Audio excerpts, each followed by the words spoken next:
Hello friends, मैं शंकर स्वागत करता हूं आपके अपने यूट्यूब चैनल शंकर एजुकेशनल अड्डा में। दोस्तों, इस वीडियो में हम लोग देखने वाले हैं एमए फोर्थ सेमेस्टर जियोग्राफी। आपका सेकंड पेपर है जिसको आप बोलते हैं पॉलिटिकल जियोग्राफी। और एक बात और याद रखेंगे, यह जरूरी नहीं है कि आप जिस यूनिवर्सिटी में पढ़ रहे हैं वहां आपका पॉलिटिकल जियोग्राफी जो है यानी जो राजनीतिक भूगोल है वो आपका फोर्थ सेमेस्टर में ही हो। ठीक है ना। आप चाहे एमए कर रहे हैं, चाहे बीए कर रहे हैं, चाहे बीएससी कर रहे हैं, चाहे एमएससी कर रहे हैं, अगर आपका पॉलिटिकल जियोग्राफी है जिस भी यूनिवर्सिटी से आप पढ़ रहे हैं तो आपके लिए वीडियो क्या है, काफी ज्यादा महत्वपूर्ण है। ठीक है ना। तो इसमें प्रश्न जो है बहुत ही महत्वपूर्ण प्रश्नों को हम लोग देखने वाले हैं, तो अंत तक जरूर बने रहे। ठीक है, चलते हैं आगे बढ़ते हैं। चलिए, पहला प्रश्न है कि राज्य किसे कहते हैं। बार बार या हर बार प्रश्न पूछा जाता है। पीछे की वीडियो आप उठा करके देख लीजिए या फिर मैंने एक क्वेश्चन पेपर अपलोड किया है उसमें भी आप उठा करके इसको देख सकते हैं। ठीक है ना। तो देखिए लिखा गया है राज्य क्या है। हिंदी भाषा का राज्य शब्द जो है अंग्रेजी के स्टेट शब्द का अनुवाद है, जिसका मूल शब्द जो है लैटिन भाषा का स्टेटस है। यानी स्टेटस का हिंदी क्या होता है, प्रावस्थित या फिर दशा होती है। कहने का तात्पर्य है कि भैया जो आपका राज्य है उसको अंग्रेजी में स्टेट कहते हैं, और स्टेट शब्द की जो उत्पत्ति हुई है वो लैटिन भाषा के स्टेटस शब्द से हुई है, जिसका मतलब क्या होता है, स्टेटस का मतलब क्या होता है, प्रावस्थित या फिर दशा। आई थिंक इतना आपको क्लियर हो गया होगा। आगे क्या कह रहा है, वीडियो को अंत तक देखेंगे तभी चीजें पूरा समझ में आएंगी। नहीं तो कुछ लोगों को कहना है कि चीजें समझ में कम आती हैं। तो जब मैं क्या करता हूँ, मुझे जितना चीजें समझाना होता है वो पूरा का पूरा मैं वीडियो में डाल देता हूँ, ताकि मुझे मैनुअली ना समझाना पड़े। मैनुअली समझाने से क्या होगा, अभी हम तो समझा देंगे लेकिन जब आप लोग दोबारा पढ़ेंगे तो चीजें जो जो मैं समझाया रहूंगा कभी कभी होता है भूल जाता है, और जब सारी चीजें आपको लिखी मिलेंगी तो प्रॉपर तरीके से याद रहेगा। इसलिए जो भी मुझे पॉइंट लगते हैं सारा का सारा पॉइंट मैं क्या कर देता हूँ, उसमें लिख देता हूँ। ठीक है ना। तो वीडियो को अंत तक देखेंगे तो जरूर समझ में आएगा, ऐसी बात नहीं। देखिए लिखा गया है, राज्य से अभिप्राय धरातल के उस क्षेत्र से है जिस पर एक सरकार अपना प्रभुत्व प्रभुत्व रखती है। कहने का मतलब यह है भैया, राज्य जो है ऐसे किसी भी क्षेत्र को कहा जा सकता है जहां पर कोई एक सरकार होती है और अपना प्रभुत्व भैया अपना जो है पंचम वहां बनाए रखती है। ठीक है ना, परचम वहां लहराए रखती है। आगे क्या है, यह एक प्रभुत्व संपन्न देश होता है। भैया जो राज्य है एक प्रभुता संपन्न देश होता है। हर राज्य का एक अपना क्षेत्र होता है और उसके जो भैया स्वतंत्र नागरिक होते हैं उस क्षेत्र में निवास करते हैं। आई थिंक इतना क्लियर हो गया होगा। इससे सटीक परिभाषा जो आपको आसानी से याद हो जाए, जरा आगे बढ़ते हैं उसको देख लेते हैं। ठीक है ना, राज्य के बारे में देखिए लिखा गया है, इसको आप आसानी से याद कर सकते हैं। इतना लिख देंगे तब भी आपको नंबर मिल जाएगा। ठीक है ना। क्या है कि किसी भूखंड पर राजनीतिक रूप से संगठित व्यक्तियों के समूह को राज्य कहते हैं। क्या है, किसी भूखंड पर राजनीतिक रूप से संगठित व्यक्तियों के समूह को क्या कहते हैं भैया, राज्य कहते हैं। और एक चीज याद रखिएगा, राज्य के निर्माण के लिए, ठीक है ना, मुख्य 4 तत्वों की आवश्यकता होती है। वो 4 तत्व कौन कौन से हैं भैया, जनसंख्या, भूभाग, सरकार और संप्रभुता। इसमें जो सबसे ज्यादा इंपॉर्टेंट है, सबसे ज्यादा महत्वपूर्ण है, वो क्या है, संप्रभुता। अगर संप्रभुता ना हो तो कोई भी जो है आपका क्षेत्र वो राज्य नहीं कहलाएगा, राज्य के अंतर्गत नहीं आएगा। ठीक है ना। संप्रभुता होती क्या है, अंत तक बने रहें, हम आपको डिस्कस करने वाले हैं कि संप्रभुता क्या चीज होती है। ठीक है ना। संप्रभुता को किसी राज्य का प्राण भी कहा जाता है, ये चीजें याद रखिएगा। ठीक है, चलते हैं आगे बढ़ते हैं। अगला हमारा क्या है भैया, राष्ट्र किसे कहते हैं, राष्ट्र क्या होता है। तो देखिए लिखा गया है, राष्ट्रभाषा जो है हिंदी शब्द का है, इसको अंग्रेजी में भैया नेशन कहते हैं। और नेशन शब्द का जो नेशन शब्द की जो उत्पत्ति हुई है वो लैटिन भाषा के नेटिव शब्द से हुई है, जिसका मतलब क्या होता है, जन्म या जाति होता है। ठीक है ना। आई थिंक इतना आपको क्लियर हो गया होगा।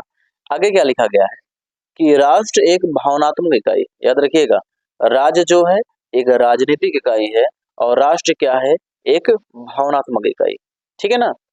किसी राज्य की जनता का भावात्मक समर्पण अपने राज्य के प्रति होता है तो वह राष्ट्र बन जाता है। ध्यान दीजिएगा, अगर किसी राज्य में जो लोग निवास कर रहे हैं, अगर वही लोग अपने राज्य के प्रति जो है काफी ज्यादा श्रद्धा प्रेम भाव रखते हैं, अपने देश के लिए कुछ भी करने के लिए तैयार रहते हैं, एकता उनमें होती है, अपने देश के प्रति समर्पण होता है, वही आपका जो आपका राज्य है वो क्या बन जाता है, आपका राष्ट्र बन जाता है। ठीक है ना। यानी किसी भी राष्ट्र में रहने वाले लोग अगर किसी भी राज्य में रहने वाले लोग अगर अपने राज्य से प्रेम करने लगते हैं, उसके प्रति जो है भावनात्मक समर्पण रखने लगते हैं, तो भैया वो राज्य क्या होता है, राष्ट्र बन जाता है। ठीक है ना। इसलिए इसको भावनात्मक इकाई कहा गया है। ठीक है। तो भारत जो है भैया एक राजनीतिक दृष्टि से देखा जाए तो एक राज्य भी है। कैसे? क्योंकि राज्य के लिए क्या क्या होना चाहिए, आपका जनसंख्या होनी चाहिए, भूभाग होनी चाहिए, ठीक है ना, एक सरकार होनी चाहिए, और एक जो है आपका संप्रभुता जो सबसे ज्यादा महत्वपूर्ण है। और इंडिया के पास में चारों है, सरकार भी है, ठीक है ना, जनसंख्या भी निवास करती है। अब तो सबसे ज्यादा विश्व में सबसे ज्यादा जनसंख्या जो है इंडिया में ही है। ठीक है। उसके बाद जो है आपका संप्रभुता भी है। ठीक है ना। ये सारी चीजें इंडिया के पास है। तो इंडिया जो है एक आपका राजनीतिक दृष्टि से एक राज्य है। और अगर आप भावनात्मक दृष्टि से या सांस्कृतिक दृष्टि से देखें तो इंडिया जो है एक राष्ट्र भी है। वो कैसे? क्यों? क्योंकि भैया इंडिया में रहने वाले लोग अपने राज्य से प्रेम करते हैं, ठीक है ना, अपने देश से प्रेम करते हैं, इसलिए इसको राष्ट्र की संज्ञा भी दी जाती। ठीक है। आगे देखिए के लिए क्या लिखा गया है कि राष्ट्र से अभिप्राय उन जन समुदाय से है जो समान ऐतिहासिक स्मृतियों, परंपराओं, भाषा, सांस्कृतिक एवं राजनीतिक महत्वाकांक्षाओं से आबद्ध होता है। भैया राष्ट्र जो है, राष्ट्र उन जन समुदायों को कहा जाता है जहाँ के जो भैया समान ऐतिहासिक स्मृतियां होती हैं, परंपराओं, भाषा और सांस्कृतिक सब में जो है सब हर एक चीजों से लोग आपस में बंधे हुए होते हैं। ठीक है ना, उसे राष्ट्र कहते हैं। देखिए कहा गया है राष्ट्र का अपना क्षेत्र अवश्य होता है, परंतु राज्य की भांति इसकी अपनी सार्वभौम सत्ता नहीं होती है। भैया जो राष्ट्र होता है, ठीक है ना, इसमें अपना क्षेत्र तो होता है, लेकिन राज्य की तरह इसमें जो है सार्वभौमकता नहीं होती है। आई थिंक इतना आपको क्लियर हो गया है। ठीक है ना। चलते हैं आगे बढ़ते हैं। अगला प्रश्न हमारा है, ये भी प्रश्न पूछा गया है, बहुत ही महत्वपूर्ण प्रश्न है कि भारत और पाकिस्तान की सीमा रेखा क्या है, इसके बारे में बताना है। ठीक है ना। भारत और पाकिस्तान की सीमा रेखा के बारे में आपको बताना है। देखिए लिखा गया, भारत पाकिस्तान के बीच खींची गई सीमा रेखा को हम रेड क्लिफ लाइन के नाम से जानते हैं। किस नाम से? रेड क्लिफ रेखा जो है वो भारत और पाकिस्तान के बीच खींची गई रेखा है। ठीक है ना। इसका नाम ब्रिटिश वकील सर सिरिल रेडक्लिफ के नाम पे रखा गया है, क्योंकि उन्होंने ही दोनों देशों के बीच सीमा का निर्धारण किया था। ठीक है ना। सर रेडक्लिफ को दोनों देशों के सीमा आयोगों का संयुक्त अध्यक्ष नियुक्त किया गया था। इस सीमा रेखा की जो है आधिकारिक घोषणा 17 अगस्त 1947 को हुई थी। आई थिंक इतना आपको क्लियर हो गया होगा। भैया भारत और पाकिस्तान के बीच जो खींची गई रेखा है उसको हम रेडक्लिफ रेखा कहते हैं। इनका नाम जो है वो सिरिल रेडक्लिफ के नाम पे रखा गया था। क्यों क्यों क्यों रखा गया था? क्योंकि इन्होंने ही जो है दोनों देशों के बीच सीमा का निर्धारण किया था। ठीक है ना। उस समय इन्हें जो है दोनों देशों की तरफ से सीमा आयोगों के संयुक्त अध्यक्ष के रूप में चुना गया था, नियुक्त किया गया था। और इस रेखा की जो आधिकारिक घोषणा हुई थी वो भैया 17 अगस्त 1947 को हुई थी। आई थिंक इतना आपको क्लियर हो गया है। अगला प्रश्न हमारा क्या है, राजनीतिक भूगोल क्या कहते हैं, किसे कहते हैं? शॉर्ट में आता है प्रश्न, उसके लिए आप यहाँ लिख सकते हैं कि राजनीतिक भूगोल क्या है या फिर किसे कहते हैं। तो देखिए लिखा गया है, राजनीतिक भूगोल मानव भूगोल की वह शाखा है जो राजनीतिक निष्पत्ति के रूप में सामने आने वाले भौगोलिक स्वरूप और भौगोलिक स्वरूप द्वारा निर्धारित होने वाले राजनीतिक प्रक्रियाओं का अध्ययन करता है। भैया जो राजनीतिक भूगोल है मानव भूगोल की एक शाखा है। ठीक है ना। जो राजनीतिक निष्पत्ति के रूप में जो उसके सामने भौगोलिक स्वरूप आते हैं और भौगोलिक स्वरूप द्वारा जो निर्धारित राजनीतिक प्रक्रियाएं होती हैं उनका अध्ययन जो होता है इसमें किया जाता है। किसमें? राजनीतिक भूगोल में। परंपरागत रूप से राजनीतिक भूगोल में विश्लेषण के लिए त्रिस्तरीय संरचना का उपयोग किया जाता है। इतना आप लिख देंगे तो प्रॉपर नंबर आपको मिल जाएगा। अब जो हमारा काफी महत्वपूर्ण प्रश्न है कि संप्रभुता किसे कहते हैं, इसको आप जानते रहिए। देखिए लिखा गया है, संप्रभुता का शाब्दिक अर्थ सर्वोच्च शक्ति होता है। ठीक है ना, क्या होता है? सर्वोच्च शक्ति होता है।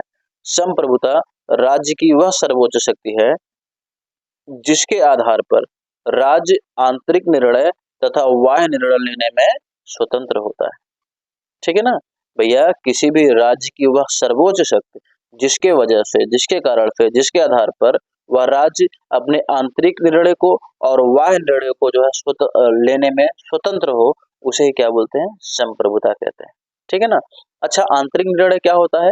मतलब जो राज्य के भीतर जो भी क्रियाकलाप होते हैं उसके प्रति जो निर्णय लेना हो, और राज्य से बाहर यानी इंटरनेशनल जो भी चीजें लेनी हो, जो भी निर्णय लेना हो, दोनों में समर्थ रहे, पूरी तरीके से स्वतंत्र रहे, उसको हम क्या बोलते हैं भैया? संप्रभुता कहते हैं। तो कह सकते हो इंडिया भी एक क्या है? संप्रभुता राज्य है। ठीक है ना। आगे क्या लिखा गया है? यह राज्य का अनिवार्य तत्व है। भैया, राज्य किसी भी क्षेत्र को राज्य होने के लिए यह तत्व उसके लिए जरूरी होता है।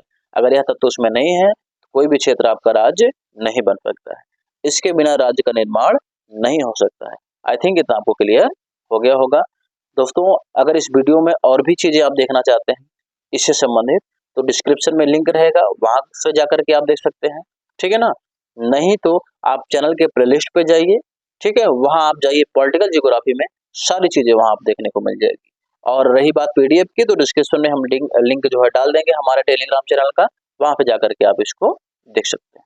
तो वीडियो अगर पसंद आई हो तो चैनल को सब्सक्राइब और वीडियो को लाइक करना ना भूलें, और इस वीडियो को ज्यादा से ज्यादा शेयर करिए, क्योंकि पढ़ेगा इंडिया तभी तो बढ़ेगा इंडिया। मिलते हैं आपसे अगले वीडियो।